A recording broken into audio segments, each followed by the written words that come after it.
Hello, welcome to your Jagwani study. UPI linkage with Singapore's Pay Now. India's unified payment interface, India का जो digital payment platform है वो UPI है। UPI की जो full form होती है वो होती है यूनिफाइड पेमेंट इंटरफेस। ये इंटीग्रेटेड हो गया अब सिंगापुर का पे नाउ। सिंगापुर का जो डिजिटल पेमेंट प्लेटफॉर्म है वो क्या है, पे नाउ है। इसके साथ इंटीग्रेटेड हो गया यूपीआई। सिंगापुर का जो पे नाउ है उसके साथ इंटीग्रेटेड हो गया। इससे क्या हो गया कि मान लो अगर आपके कोई भाई या यार दोस्त कोई सिंगापुर गया हुआ है, उसके अगर पैसे, उसके पास पैसे नहीं है, तो आप क्या करोगे, अब अपना यूपीआई से आप वहाँ का जो पे नाउ है उस पे जो है आप जो है मनी को सेंड कर सकते हैं। या फिर अगर सिंगापुर का कोई व्यक्ति यहाँ आया है तो उसके जो फैमिली वाले हैं वो सिंगापुर का पे नाउ से यूपीआई में पैसे को इजीली और फास्टेस्ट तरीके से सेंड कर सकते हैं।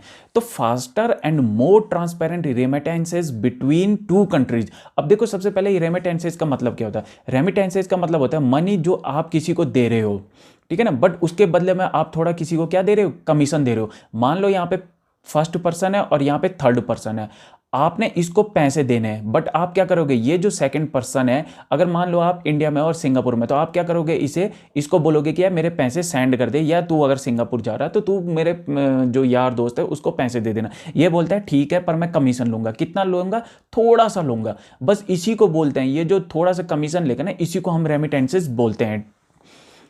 रिजर्व बैंक ऑफ इंडिया, अब जो हमारा है जो आरबीआई है, रिजर्व बैंक ऑफ इंडिया है, इसके जो गवर्नर हैं वो है शक्तिकांत दास। वहीं अगर हम सिंगापुर की बात करें तो यहाँ जो है वो है MAS, जिसकी फुल फॉर्म है मॉनेटरी अथॉरिटी ऑफ सिंगापुर। इसके जो मैनेजिंग डायरेक्टर हैं ये है रवि मेनन। जब ये यूपीआई और पे नाउ के लिंकेज के बारे में बात कर रहे थे तो ये किस समय कर रहे थे, उस टाइम पे जो प्राइम मिनिस्टर थे नरेंद्र मोदी, और सिंगापुर के जो प्राइम मिनिस्टर थे ली सिएन लूंग। ये देख सकते हैं यहाँ पे, ये है ली सिएन लूंग और ये है नरेंद्र मोदी जी, ये है रवि मेनन जी और ये है शक्तिकांता दास। इससे क्या बेनिफिट होगा, इससे देखो बेनिफिट यही होगा, मान लो आपके घर का कोई सदस्य सिंगापुर गया हुआ है, उसके पास पैसे नहीं है, तो अब आप कैसे करके पेमेंट करोगे उसको, या कैसे करके मनी भेजोगे आप। तो आप क्या करोगे, अपना जो मोबाइल में यूपीआई होगा उसको उठाओगे, यूपीआई से आप उसको पैसे सेंड कर दोगे, ठीक है ना। यूपीआई से कैसे करके सेंड करोगे आप, सिंगापुर का मान लो उसके पास कोई मोबाइल नंबर है तो वो उसका वीपीए एड्रेस बना के रखा होगा। उस वीपीए एड्रेस पे जब आप मनी सेंड करोगे तो जो पे नाउ होगा उस प्लेटफॉर्म पे ये रुपये आ जाएंगे। अब ये किस बेसिस पे आएंगे, या तो ई वॉलेट के रूप में आएंगे, ठीक है ना, जो पे नाउ का वॉलेट होगा या तो उस पे आ जाएंगे, या फिर उसका जो बैंक कनेक्ट होगा इससे पे नाउ से, उसके बैंक अकाउंट में वो रुपये आ जाएंगे। वहीं अगर हम बात करें सिंगापुर की, मान लो सिंगापुर का कोई यहाँ पे विजिटर या स्टूडेंट कोई आया हुआ है, उसे अगर मनी की जरूरत है तो वो अपने घर वालों से पैसे मंगाएगा, तो उसके घर वाले क्या करेंगे, पे नाउ को ओपन करेंगे और यूपीआई पे सेंड कर देंगे, ठीक है ना। तो दोनों के केस में क्या होगा, एक वीपीए एड्रेस होगा। इस वीपीए एड्रेस पे जब आप वीपीए एड्रेस को जब आप डालोगे तो इससे जो है आपके पैसे सेंड हो जाएंगे, ठीक है ना। Indian students and visitors in Singapore will be able to initiate instant and low cost transfer from Singapore to India. अब यहाँ पे मैंने बताया था ना आपको कि जो रेमिटेंस जब बता रहा था मैं, तो यहाँ पे क्या होगा कि कॉस्ट ट्रांसफर कितनी है, बहुत ही कम है, Singapore to India and vice versa through the UPI system. Likewise, Singaporean in India will be able to make payment and transfer back to Singapore from India। जैसे इंडिया के सिंगापुर पैसे भेजते हैं वैसे ही अब सिंगापुर के भारत को भी भेज सकेंगे पैसे, ठीक है ना।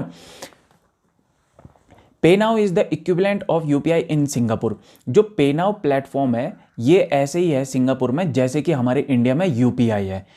It allows P2P transfer of funds through participating banks and other financial institution. Users can send and receive money instantaneously from one bank or e-wallet to another using their। अब इसमें क्या होता है, मैंने क्या बोला था आपको कि मान लो आपके पास कोई मोबाइल नंबर है, ठीक है ना, तो वो आपका क्या कर देता है, जब आप यूपीआई ओपन करते हो तो यूपीआई आपसे जो है ना कुछ कोड मांगता है, ठीक है ना, वो वेरीफाई करता है। तो वो उसी समय क्या कर देता है कि जो आपका मोबाइल नंबर आप लिंक करना चाहते हो उससे वो उसी समय क्या कर देता है, वीपीए एड्रेस को बना देता है, ठीक है। तो मान लो आपका अगर कोई बंदा सिंगापुर गया है तो आप उससे क्या बोलोगे, या तो आप उससे कोड मांगोगे, बार कोड मांगोगे, या फिर आप उससे वीपीए एड्रेस मांगोगे। तो जब आपको अगर किसी को पैसे सेंड करने हो तो या तो आप उसके मोबाइल नंबर को डाल दो तो पैसे सेंड हो जाएंगे, या फिर आप उसका वीपीए एड्रेस को डाल दो तो पैसे सेंड हो जाएंगे, या फिर जो क्यूआर कोड होता है ना उसको आप स्कैन कर लोगे तो आप उसके जो खाता है उसमें पैसे आ जाएंगे, ठीक है ना। तो ये किसके थ्रू फॉर्म में आएंगे, या तो बैंक में आएंगे या फिर ई वॉलेट से, ठीक है ना। और मान लो अगर आपके यूपीआई के ई वॉलेट में आपके पास रुपये, तो आप ये ई वॉलेट से भी ट्रांसफ़र कर सकते हो। ठीक है ना। तो आई होप आप लोगों को जानकारी अच्छी लगी होगी, तो लाइक करें, शेयर करें एंड सब्सक्राइब करें। Thank you.